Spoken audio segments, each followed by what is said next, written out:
Hello दोस्तों, आप सबका बहुत बहुत स्वागत है वीकेंड टेक्निकल क्लासेस में। दोस्तों, अपना जो टेक्निकल हेल्पर का जो बैच चल रहा है, अब की बार टेक्निकल हेल्पर पार। तो इस बैच में अपने जनरेटर चैप्टर चल रहा है।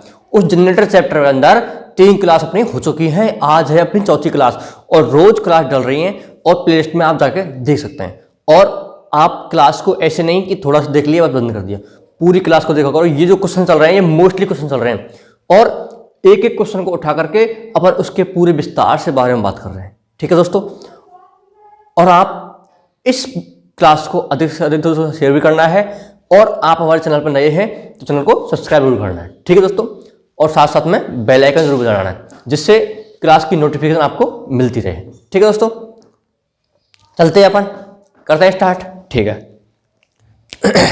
तो अपना है दोस्तों, आज नेक्स्ट क्वेश्चन है। जनरेटर चैप्टर चल रहा है अपना, कौन सा जनरेटर, डीसी जनरेटर, और इससे सारे मोस्टली क्वेश्चनों को उठाया जा रहा है। ये किसी न किसी एग्जाम में जरूर आए और वे आने वाले। ठीक है, आपको तो पूरी क्लास देख करके रजिस्टर में नोट करने क्वेश्चन। Okay bye. अभी देखते हैं अपन, चलते हैं एकदम बिल्कुल। अपना पहला क्वेश्चन है क्या कि डीसी जनरेटर का जो ईएमएफ उत्पन्न हो रहा है यानी कि घूमने की दिशा है, वो कौन से नियम से लागू है, किस नियम पर, यानी कि डीसी जनरेटर है जो कौन से नियम पर लागू है, तो वो है फ्लेमिंग के दाएं हाथ का नियम। कौन से हाथ का नियम?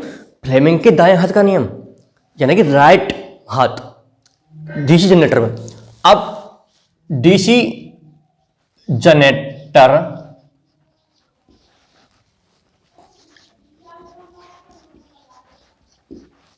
फ्लेमिंग के दाएं हाथ नियम, फ्लेमिंग के दाएं हाथ का नियम। और अपन मोटर में चलते हैं, किसमें? डीसी मोटर में। तो मोटर में क्या उसका होगा? फ्लेमिंग के बायां हाथ नियम। मोटर में तो है फ्लेमिंग के बाएं हाथ का नियम, जबकि जनरेटर में है फ्लेमिंग के दाएं हाथ का नियम। अब ये नियम क्या बोलता है, अपन इसके बारे में देखते हैं। तो ये नियम बोलता है कि फ्लेमिंग के दाएं हाथ का नियम क्या बोलता है कि हमारे हाथ को इस प्रकार से फैलाया जाए, ये आपको दिख रहा है ना, इस प्रकार से फैलाया जाए कि समकोण पर बने। ये देखो समकोण पर बन रहा है ना। और अंगूठा आर्मेचर के घुमाव की दिशा, व प्रथम उंगली चुंबकीय क्षेत्र की दिशा, व मध्य उंगली उत्पन्न ईएमएफ की दिशा को दर्शाती है। तो ये क्या है? फ्लेमिंग के दाएं हाथ का नियम है। अब ये कैसे देखो, माना कि यह हाथ है,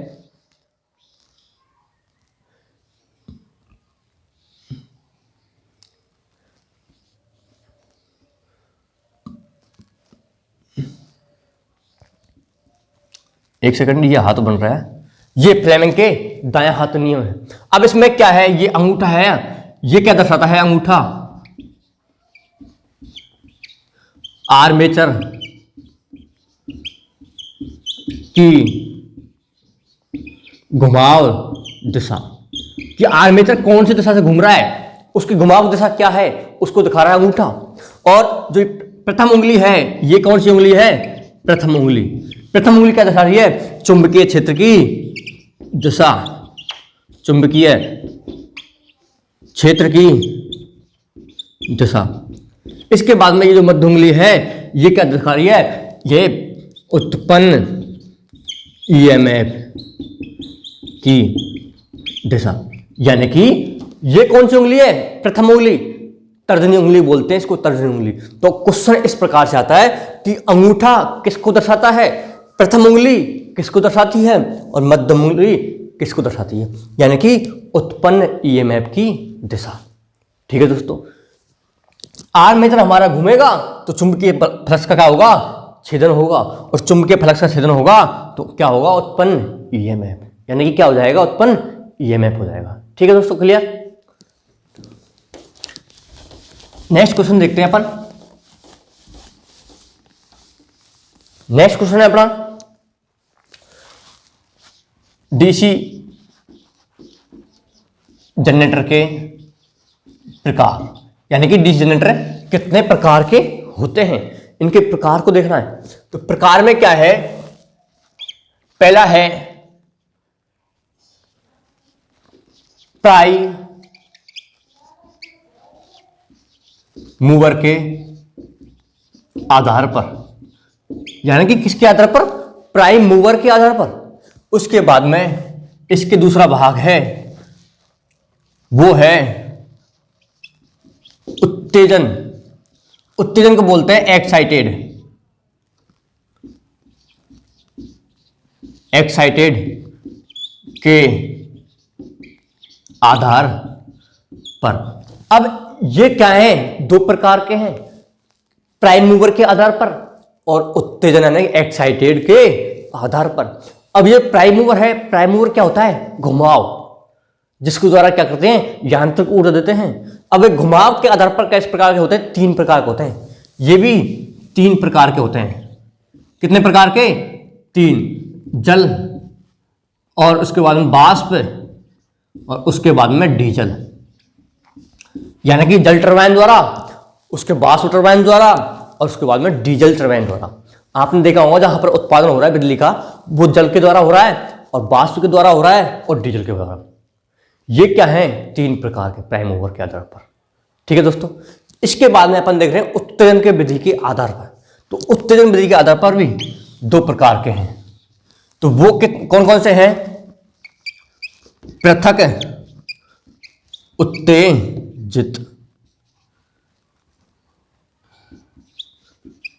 और दूसरा है स्व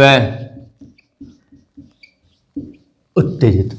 ठीक है दोस्तों, पृथक उत्तेजित और स्व उत्तेजित। पृथक को मतलब बोलते हैं सेपरेटली और स्व उत्तेजित को बोलते हैं सेल्फ।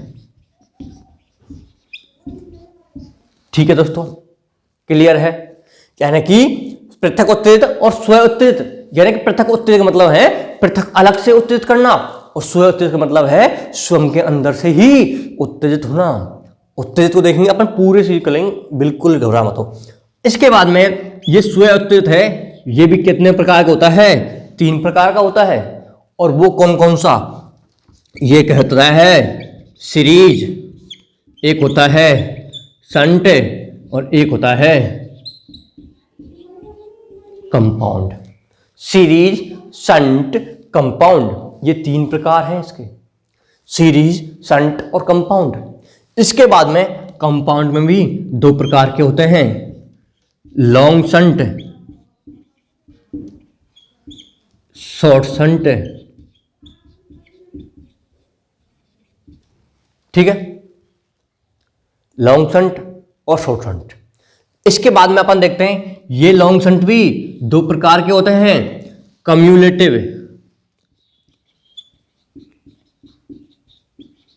और डिफरेंशियल। ठीक है दोस्तों, और ये भी शॉर्ट शंट भी दो प्रकार का होता है। ये भी क्या होता है, दो प्रकार का होता है। ये भी कौन सा होता है,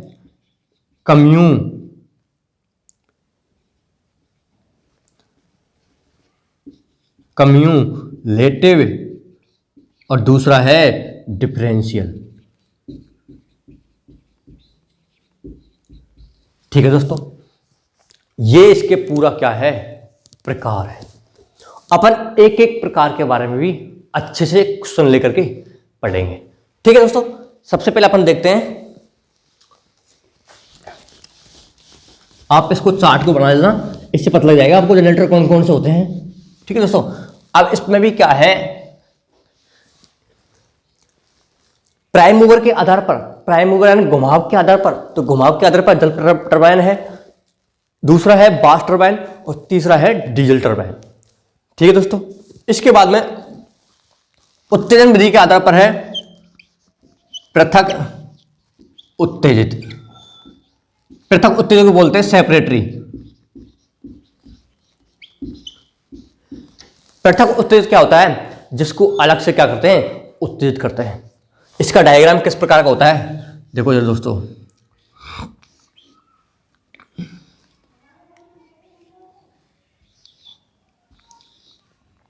ये क्या है? आर्मेचर है। क्या है? आर्मेचर है। और इस पर क्या कर रही है ये? देखो, पोलों पर बाइंडिंग कर दी मैंने, कर दी ना। अब दोस्तों इसको हम क्या करेंगे? उत्तेजित करेंगे। इसको हम क्या करेंगे? उत्तेजित करेंगे। एक मिनट दोस्तों, ये आवाज का सिस्टम तो पूरा है ना?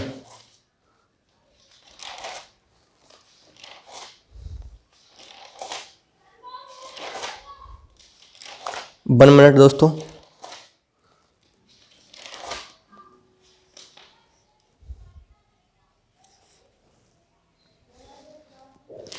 देखो दोस्तों, अब इसको क्या कर रहे हैं अपन? पृथक उत्तेजित, अलग से क्या कर रहे हैं? उत्तेजित करेंगे। तो अलग से उत्तेजित करने के लिए मैंने क्या लगा दी? ये बैटरी लगा दी। इसके साथ में ये क्या लगा दिया? 1 मिनट,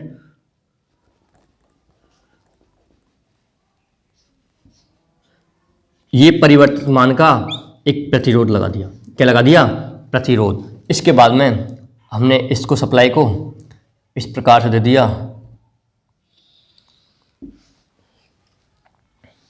ये इस पर कार्बन ब्रश लगा दी। ठीक है दोस्तों, अब इसको इस प्रकार से 1 सेकंड,